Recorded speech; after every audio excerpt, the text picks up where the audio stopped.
Good morning, Bucknutters. Welcome to the Bucknuts Morning 5 here on Friday, May 3rd, 2024. I am Dave Biddle. I will be joined by Jonah Booker in just a moment. Love Fridays with Jay Book. We're going to do a deep dive on the Buckeyes 2024 defensive line. It's loaded. We're going to go through the starters, the projected 2 deep. We're going to even go to the 3 deep because this group is loaded. You look at the guys on the 3 deep are good.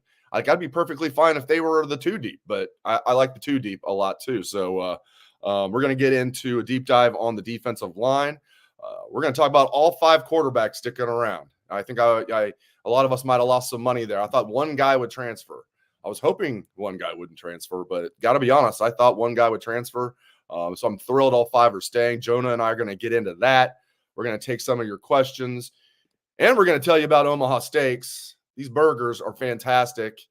You want to be the coolest person, at the grill out, have these Omaha Steak gourmet burgers. Nothing says summer like the taste of a juicy, tender burger grilled to perfection. And nobody does burger perfection quite like Omaha Steaks. Right now, you can taste burger perfection for yourself with the Burger Perfection Flight. This exclusive package includes 20 of their mouth-watering steak burgers, 4 each of their pure ground filet mignon burgers, New York strip burgers, ribeye burgers, brisket burgers, and sirloin burgers. It's fantastic. Omaha Steaks pure ground burgers deliver an explosive combination of tenderness, juiciness, and unmatched quality. And right now you can experience the Burger Perfection Flight for just $79.99 when you go to omahasteaks.com. Get ready for grilling season with the Burger Perfection Flight for just $79.99 when you shop omahasteaks.com. That's 20 mouth-watering pure ground burgers for just $79.99. All right. Let's bring in the one and only, the great one, Jonah Booker. Get you some walk-up music. All right, deep dive on the D-line. It's crazy all these guys came back, right? Speaking of losing money, I would have lost a lot of money that JT Tuimoloau and Jack Sawyer and Tyleik Williams and Ty Hamilton all came back. I figured maybe 2 of them would come back, but all 4, it's just, I still can't believe it. And I know NIL played a big role. So shout out to Brian Schottenstein and Cardale at the foundation. Shout out to the 1870 Society. Both collectives. Everybody's pulling in the same direction. We all want the same thing. So shout out to both. Yeah, we have a partnership with the foundation. They do a great job, but shout out to both of them. Let's get into that. Those guys sticking around, man. I'm just still pinching myself about that, JB. Yes, it's unbelievable, Dave. It's one of those situations to where the way college football is transitioning, the way things are happening, you're probably not going to see that very often. So Buckeye fans enjoy this season because the fact that you can have so many guys coming back. I mean, the NFL draft was last week. I'm pretty sure Tyleik, Jack, and JT all could have been drafted fairly high within the first 3 rounds. But you essentially have NFL, draft picks coming back on your defensive line. Yeah, it's crazy. I don't think any of them would have been first-round picks. Maybe JT could have tested so well. I don't know. It'd been tough for him, and they might have looked at him as a little bit of a tweener at the NFL level. But man, they all would have been second-day picks. All meaning JT, Tyleik. Not Ty Hamilton. He might not have been. I think Sawyer would have been, especially the way he came on late. Maybe if you asked me mid-season, I said, I don't know if Sawyer would even be a second-day, but he would have definitely been a second-day pick. Plus, he would have tested well. It's just crazy, man.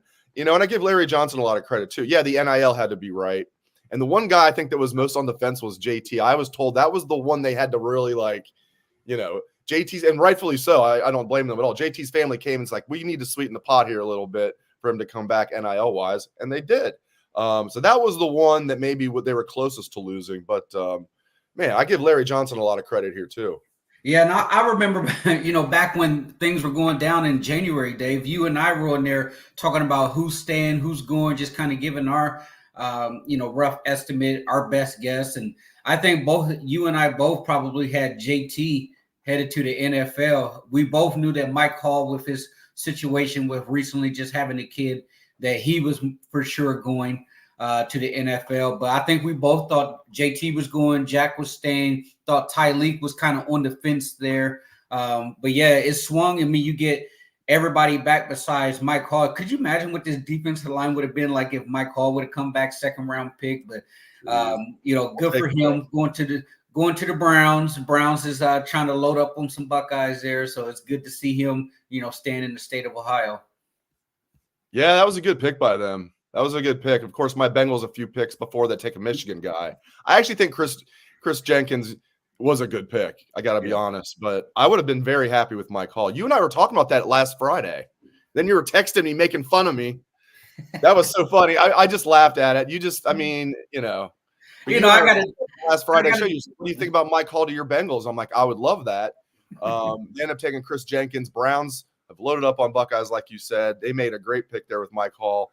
And then it wasn't 2 seconds after the Browns picked Mike Hall. Jonah's like texting me laughing, like, "Oh, you guys take the Michigan guy and the Browns take the Ohio State guy." I'm like, I know. What do you? I don't know, man. Hey, I think the Michigan kid. I think he fits what you guys are trying to look for as far as a run stopper. But man, the Bengals' history of drafting Michigan kids, it hasn't worked out really well over the last several years. So hopefully for you that situation changes.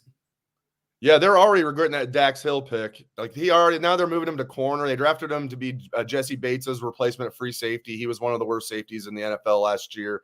Now he's going to compete with another Michigan guy, DJ Turner, to be the corner opposite of Cam Taylor-Britt, who's really good.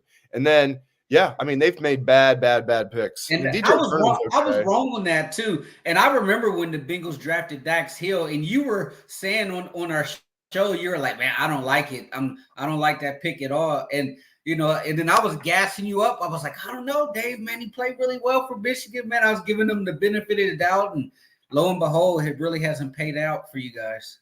His best position is slot corner. The thing is, the Bengals have a good slot corner in Mike Hilton. Yeah, he's one of the best slot corners in pro football. Like, that's how good Mike Hilton is. Young, not young, but a small guy. But man, he hits and covers well. He's just a perfect slot corner. So yeah, Dax Hill now is probably gonna be a backup corner and a backup slot corner, backup outside corner and backup slot corner now. Maybe backup free safety too.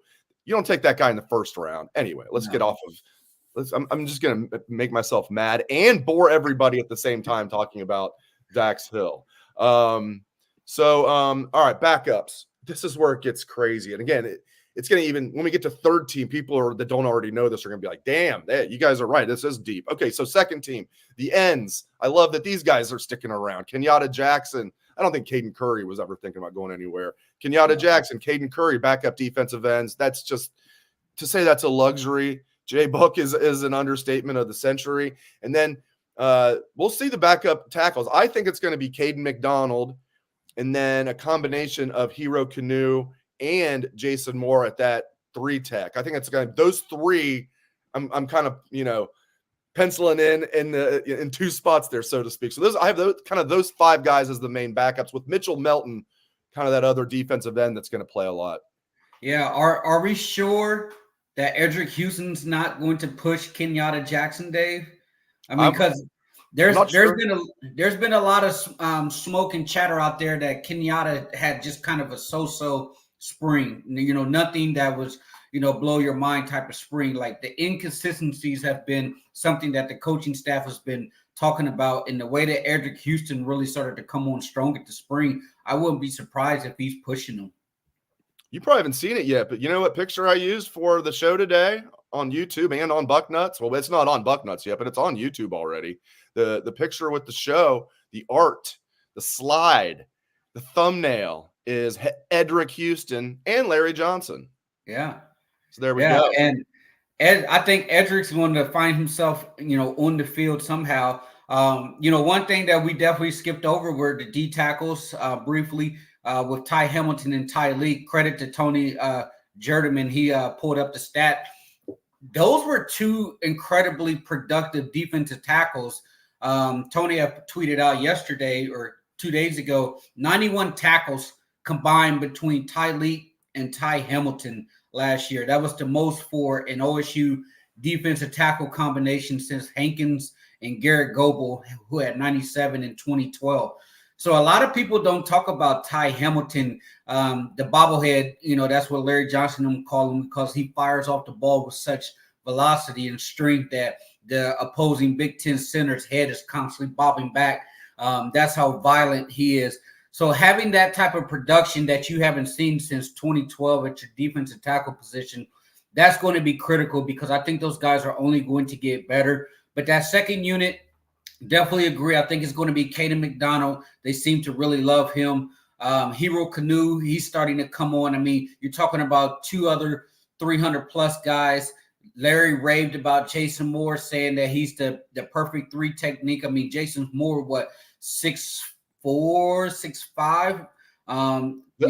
He might be 6'6". 6'6". Yeah, they got him officially listed as 6'6", 305. Like, what a mountain of a man that's inside in the middle there. So you throw him in there, you're talking about 9 deep. I mean, we haven't even got to the thirds, mentioning, Tywon Malone and Will Smith, those type of guys. I mean, we'll dive into that, but my goodness, you look at that rotation. This is what you always dreamt of at Ohio State, because when you watch those dominant Alabama defenses in the SEC, what did you see? You saw them just come in with wave after wave after wave of defensive linemen that were just relentlessly attacking the quarterback. You saw in the middle, you had that big beef. You had a bunch of 300-plus big belly guys in the middle that you can barely move off the point of attack, and they just kept rotating those guys in and out. Every single one of those guys in the middle of the defense, they're all 300-plus pound guys. I think Ty Hamilton's a little shy. He's right there on that fence. They got him at 295, but everybody else is 300-plus pounds. So it's going to be critical for Larry to make sure that the rotation is deep, keep those guys fresh. They've been preaching it a long time, all spring, Dave. It's going to be a long season, 17 games, 16 games. So you can probably look at that second team and potentially that third team defensive line and says, there's not many defensive fronts in the Big Ten that are as good as those guys. You could probably look at Michigan, Penn State, Oregon. But other than that, Kenyatta Jackson, Caden Curry, McDonald, Hero, Edric Houston, those guys are starting at majority of other Big Ten teams across the country. Yeah, and as you mentioned, Larry Johnson, we've talked about this on the show, as you just said, referred to Jason Moore, who hasn't played a snap yet for the Buckeyes. He's a redshirt freshman, as the ideal. Did you say ideal or perfect? It was one of the two. Ideal or perfect 3-tech for us. Like, okay. Sounds like he's definitely in the plans. He looks the part, and then you see him out there. He plays well. Now, we didn't see him play a lot of real football, but then for Larry Johnson to say that says everything. And he didn't quite say this about Caden McDonald, but dare I say Caden McDonald's the perfect 1-tech. He really is. And these guys are the backups. I love, and Hero Canoe, I tell you what, I thought played, in a cameo role. I get that, but I thought he played well as a redshirt freshman last year. And I'm telling you, this kid is developing into a leader. We're interviewing Tegra Shabola one day, and Hero comes over behind him. You think he's going to clown him a little bit. That's what some of the guys like to do. Some of the other players, when one of their guys is getting interviewed, they'll come in and ask questions, but it's always joking. Hero Canoe is kind of going on, being his hype man, explaining to the media, just impromptu, all the great things Tegra is doing. So you have a defensive tackle talking about an offensive lineman, which in itself, you don't see that very often because those guys are usually clashing. Hero Canoe, to me, he is developing into a leader. Again, we're talking about a backup. All right, third stringers. Yeah. Go ahead. And I would say one thing before about Hero is I kind of look at Canoe and Tywon Malone both in the same mode, meaning that both guys they're taking a little bit longer because they need to learn the game. Tywon Malone, and we'll touch on him on the third string, coming over from baseball. He's that's something that we'll touch on with Larry mentioned that. But Hero Canoe coming over from Germany, it's taking him a little longer, but every time he touches on the field, he's productive. He's getting stronger. He's knowing the game, his athleticism. Because keep in mind, he used to be a soccer player. Right. Now you're talking about a guy with swift feet that's 6'5", 305. He's really starting to understand the game now. And once he really starts putting it together, he's definitely going to be an impact player because you just see it. Like, Dave, you've watched this long enough. When guys get in, they may only get 8, 9, 10 reps, but when they're consistently popping and they're consistently making plays and they're making the most out of those 9 and 10 plays like Hero does, you got to be able to find a way to get them on the field.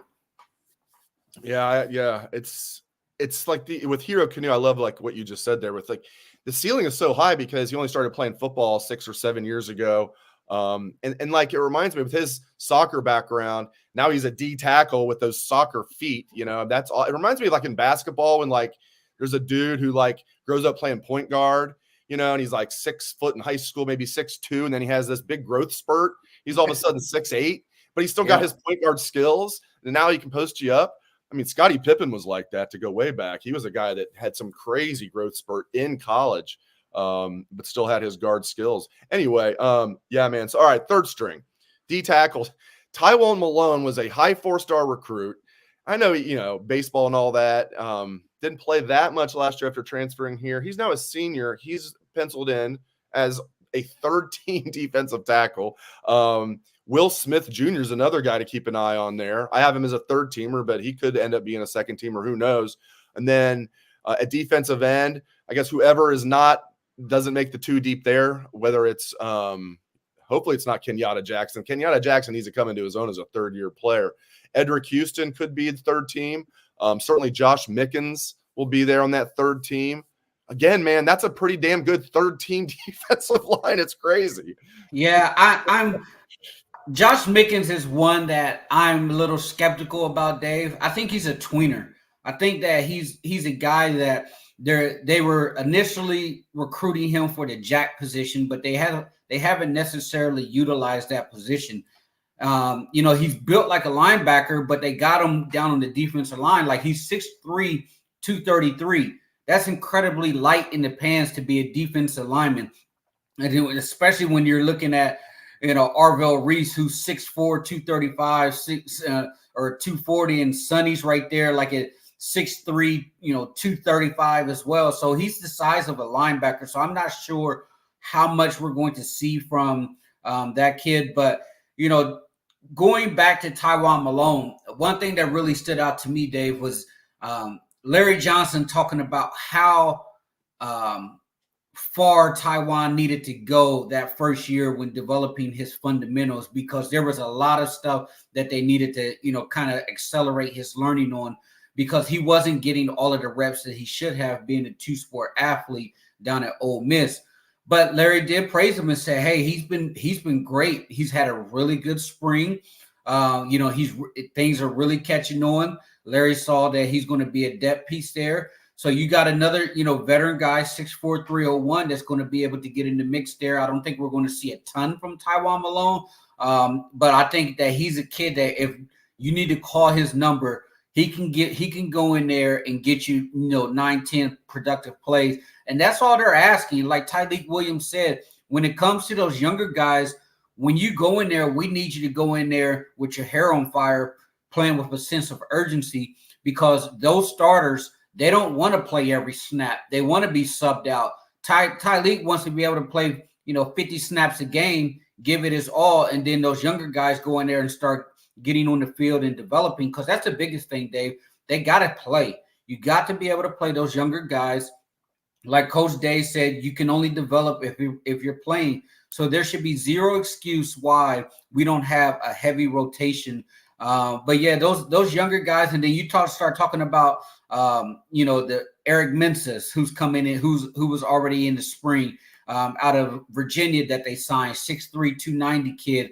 They got another one that's coming in the fall, the Ohio kid, name slips my mind, defensive end. So he's going to be arriving in the fall. He's probably going to be behind, most likely, a redshirt candidate. But yeah, you have to be very, very happy with the defensive line, Dave. The question that I'm curious about is, how do they handle the rotation? That's going to be the biggest thing. I do like that. It seems like, we'll see we'll see if this actually happens when the season starts. It does feel like Ryan Day, he's truly a nice guy, but he knows football, you got to be able to flip the switch. He's talked about that. You can't be. He's never said nice guys finish last. Right. But I do feel like he's kind of throwing out the. He's not worried about feelings anymore. That's the feeling. That's the feeling I get. As Ryan Day is like giving 0 Fs about people's feelings this year. If you're can help the team, that's all that matters, which is how it should be. It needs to be a meritocracy. We cut kids in 7th grade basketball. I remember one of my best friends crying in 7th grade, getting cut from our 7th grade basketball team, but we can't be real with, college athletes making money. Let's be serious here. Let's be serious. I will say the second part about the defensive line too, Dave, and we've touched on it, is yes, they're incredibly deep, and we all want to see a lot of those younger guys splash on there. However, we still need Larry Johnson to be open-minded to what Jim Knowles wants to do as far as his defense. Just because you're incredibly deep doesn't give you the right to be closed-minded. If Jim wants to be exotic with the fronts, if he wants to be a little different and doesn't always want to have, the 4-2 look or 4-3 look, maybe, that's when you can have a package where Arvell Reese is going after the quarterback or CJ Hicks is on the line. You're taking one of your defensive ends, away, or you're having situations to where you kick JT down in the middle and have him get after it, and you're taking the defensive tackle off the field. I think, for the better goodman of the team, Dave, and the defense, they definitely need Larry Johnson to be flexible and not be so content with, hey, I'm deep, I have a lot of talent, I have NFL guys in the front, I'm not taking them off the field. You got to look at the greater good of the whole defense. If Jim's able to dial up some pressure, he's able to dial up some things to put on film for the next coming opponent to have to practice for. They need Larry to be, play a good sportsman here and not, butt heads with Coach Knowles. If Coach Knowles wants to run a jack, let him run a jack.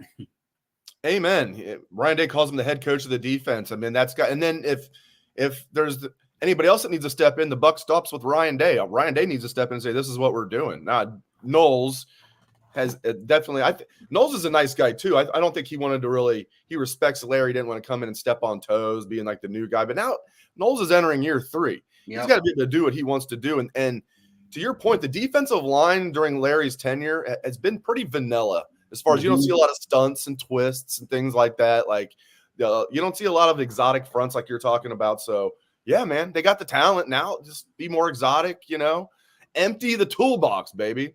All right. Yep. All right, there's our deep dive on the D-line. We're going to come up for air now, and I'm going to ask Jonah this question. Are you shocked? Not shocked. Are you surprised all 5 quarterbacks are staying? I would have lost money. I would have bet one would have entered the portal. I was surprised, Dave. I definitely thought you were going to lose at least one guy. I'm really, really surprised. But, hey, testament to Ryan Day, testament to Chip Kelly, and the culture of the program. I mean, when teams are scrambling for quarterbacks, that's a precious commodity. Like, your window has already started once you step foot on campus. And if you're not playing, then you're not getting, reps on film for the NFL. So the fact that they were able to convince all 5 guys, that's huge. That's huge for the program. And, man, I would love to have been a fly on the wall to listen to these conversations on how they were going to be able to sell all 5 guys. And the other thing that I love, Dave, those younger guys are working. The players are off for a couple of weeks. I think they gave them like 3 weeks off after spring ball, to kind of refresh their bodies. But what do you see? Aaron Nolan down there in Georgia going to work, working with a quarterback coach, getting some reps throwing. You see Julian Sand out in California throwing, showing that he's getting after it. That's what you love to see. Even though those guys may not be starting, they still are taking their craft very serious, still putting in the work away from the facilities. And keep in mind, Dave, once they get back on campus, I know a lot of people are going to be debating who should be the starting quarterback all summer, which, at this point, it drives me crazy. But the coaches are still going to be able to work with those quarterbacks throughout the summer. I think they have 8 hours with the new rules that they're going to be able to have time with those quarterbacks. So you give Chip Kelly 8 hours a week with those quarterbacks during the summer sessions, they're going to continue to develop. So I love where they're at with the quarterback position. I can't remember a time ever in history that Ohio State went into the season, Dave, with 5 scholarship quarterbacks. Has that ever happened? And the quality is so. I think back in the day, it happened because I think we were talking about this. I think the 2002 national championship team had 5 scholarship quarterbacks. One of them's escaping my somebody's going to remember. So they had Krenzel, obviously. They had Scott McMullen, the gunslinger, Scott McMullen. Then they had a couple of true freshmen. You know, the guy that was definitely going to be the stud, Justin Zwick, and this throw-in Troy Smith. And there was it McFadden. There was one more. Was it? Oh man, he ended up transferring. I can't remember. There was one more. I think they had one more scholarship quarterback in 2002. But it's so rare these days because Ryan Day's talked about it. He wants 4, and that's been hard to do sometimes. I mean, they had the one year where they had Justin Fields, Chugs, and Gunnar Hoke. So really, you had 1 scholarship quarterback. If you want to be real about it, those guys are really like glorified walk-ons that were on scholarship out of desperation. Although Chugs did come in and complete a pass in the 2019 game at Michigan. Yeah, man, it's so rare. It's just so rare, especially this day and age. It's rare. You never see, a team holding on to that many quarterbacks. Like, I'm sure there was a significant amount of tampering that was going on. I've heard rumors of different programs reaching out to Ohio State backup quarterbacks, but man, they're holding, 10 toes down, ready to battle, Dave. This right here, I mean, you look at the lack of transfers. This tells me a team that is all in. There was an opportunity for a lot of guys to hit the transfer portal, not very much. They're staying put. This right here tells me that they're locked in. They're ready to go. This team understands what's at stake. They got an opportunity to make history, and I'm excited to see it. I'm excited to see it too. And don't go anywhere, my friends. Jonah and I have more Ohio State football to talk about to finish the show. Got a couple questions queued up that I'm going to get to finish the show. Before we do that, to eat some of these bourbon pecans from nuts.com. These are fantastic. As I was telling you guys on Wednesday, this is my new favorite, the bourbon pecans. They've got so much stuff. You guys got to check it out if you haven't already. If you're a snacker and haven't heard of nuts.com, listen up. Of course, they have an amazing variety of nuts, but that's not all. They offer over 50 varieties of trail mix. They have tons of flavored popcorn choices. They even have these half pop popcorn, which I've told you guys is fantastic. They have candies. They have chocolates. They have energy squares. They have fruit leather and so much more. I mean, you guys got to check it out. Get on nuts.com. Check it out. Good deal for you guys here. Right now, nuts.com is offering new customers a free gift with a purchase and free shipping on orders of $29 or more at nuts.com/bucknuts. So go check out all the delicious options at nuts.com/bucknuts. You'll receive a free gift and free shipping when you spend $29 or more. That's nuts.com/bucknuts. Bourbon pecans. I believe that's alcohol-free, J-Book. I don't know. I think it is. I'm buzzing a little bit. So maybe no. It's definitely alcohol-free. Bourbon pecans and their roasted almonds. Oh, man. Get with some of that. All right. Let's get to some of your questions. And then we'll finish the show with some rapid-fire questions for my guy, Jonah Booker. We'll get to one hoops question. One, and that's it. And then the rest is football. Ryan he said, Buckeye Hoops has 1 scholarship left. Any intel on who it might be? They actually have 2 left. Unless my numbers are off. They have 2 left. And no, I don't have a name for you. They struck out with Trey Towns, and it's been a rough offseason, in my opinion, for Deebs. So, but I think they have 2 left, not 1. Yeah, I think they looking at a couple transfer portal guys, Dave. That's been kind of the MO lately. Who knows who's going to pop up out of there? College basketball is so wild because the portal for college basketball opened up so long ago, and you're still seeing so much movement with basketball. Like, you never know what you're going to get from the transfer portal in college basketball. But I think that's the route that they're going to go. Well, I'm curious about this one because I've talked about this before and people have kind of made fun of me saying that, all right, 9 route. It says Dave and J-Book. I'm going to turn this over to J-Book. J-Book, are we concerned about running back depth? I love Trey and Judkins, he says. Best 1-2 punch in the country. But Trey has been injury prone. Judkins has the most carries of anybody in the country the last 2 years. And then behind them, they obviously have a couple of true freshmen, James Peoples and Sam Williams-Dixon, who both looked good in the spring game. And they have T.C. Caffey, who they might put on scholarship. Do you think they need one more just for depth? I wouldn't mind having one more, Dave. I think that you will have the best 1-2 punch in all of college football. I think those guys, they're going to be able to get the job done, no problem. But yeah, I mean, Trey's had an injury history there, so you will have to rely on the backup running back getting carries. But I will say this, Dave, though, running back is the one position, though, if you have a solid freshman, he can play right away. So I'm not too concerned about it, but I wouldn't mind having at least one more running back in the room just in case for insurance purposes. As I said, it's the PTSD from the Peach Bowl. So they're playing for a national championship basically that night. Outplayed Georgia in their backyard, and they were down to like Xavier Johnson at one point at tailback. Yeah, and that was the thing. That was the thing, Dave. Is like you knew that they had the talent, but it was all beat up, and nobody was there at the very end of the season. So with the season being so long now, that's going to be something to always keep an eye on. Is hey, making sure these guys are healthy. Like that's why I'm curious, and I tried to get it out of Coach Dale in their spaces, like how they're going to implement the 1-2 punch, and he's going to lead that up to the running back coach there. Right. He's definitely not going to spill those beans, but I would definitely like to say, hey, they're going to be able to split those carries, 50-50, and then try to throw in some of those younger guys if needed. Carlos Lachlan, great news. He had the best 1-2 punch in college football. Yeah. Other part of the news. Now you got to figure out how to split the reps with these guys, these studs. All right, I like this one right here from Sue. Two more, and then we'll get out of here. Sue Sabo, loyal listener of the show. Good to hear from Sue. Yes, Sue. So Sue wants to know, are we going after any portal offensive linemen? She says, I haven't seen it. Here's the thing. I talked about this a little bit. I'll kick it to Jay Book. I was saying, like, they got to just, even for depth or just for competition, get an offensive tackle in the portal. So then I looked at the offensive tackles in the portal. Oh, boy. It ain't pretty. And not only couldn't I find anybody who would be an upgrade over Josh Fryer or Josh Simmons, I couldn't find anybody who'd be an upgrade over Tegra. Maybe you could find somebody who's an upgrade over George Fitzpatrick, who right now is the second-team left tackle. I don't know.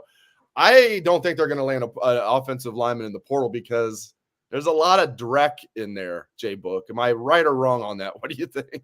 Yeah, I don't think they're going I would be curious because there's not a whole lot. I mean, I think you're going to see a situation. I mean, you look at the UCLA tackle who just entered the portal. He was the worst pass blocking tackle according to Pro Football Focus, and he's getting a ton of looks from different programs because they value experience.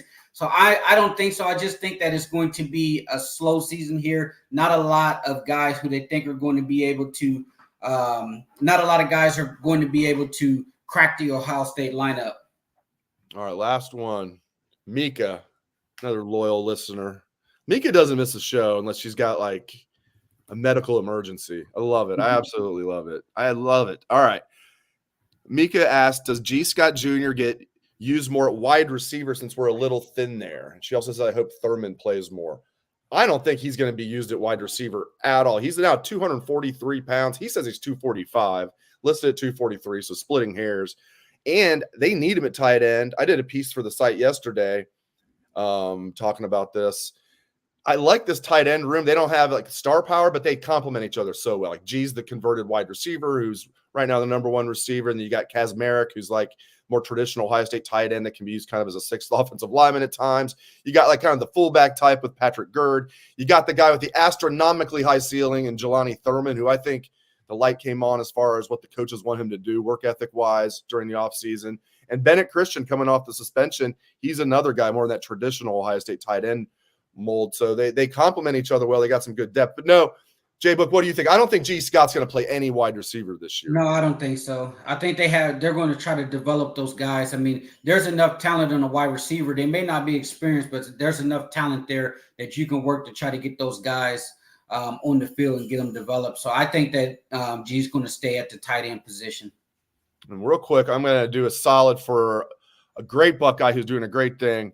Greg Waldman, this is not a paid advertisement. Greg Waldman is a great Buckeye fan, Ohio State alumnus. I believe he's the head of the New York City Alumni Club for Ohio State. If not, he's one of the heads of it. And he's putting on a fundraiser I'm going to let you guys know about. He does a story on Bucknuts you guys can look up. But the OSU Alumni Club of New York City is hosting a fundraiser. Urban Meyer is headlining it. A bunch of other guys will be there, like Nick Mangold, Cardale Jones, bunch of former Buckeyes will be there. It's at Scenic Seawain Club on Long Island. It's going to benefit Ohio State students from the New York City area. So contact Greg Waldman at nycclub@osu.edu. nycclub@osu.edu for more information on the event on May 16th, just less than 2 weeks away. Great stuff from Jay Book. Thank you to all the listeners and viewers. Thank you for your questions and comments. And just thanks for being a part of the Bucknuts Morning 5. Thanks again to Jay Book. Hope everyone has a great day and a great weekend.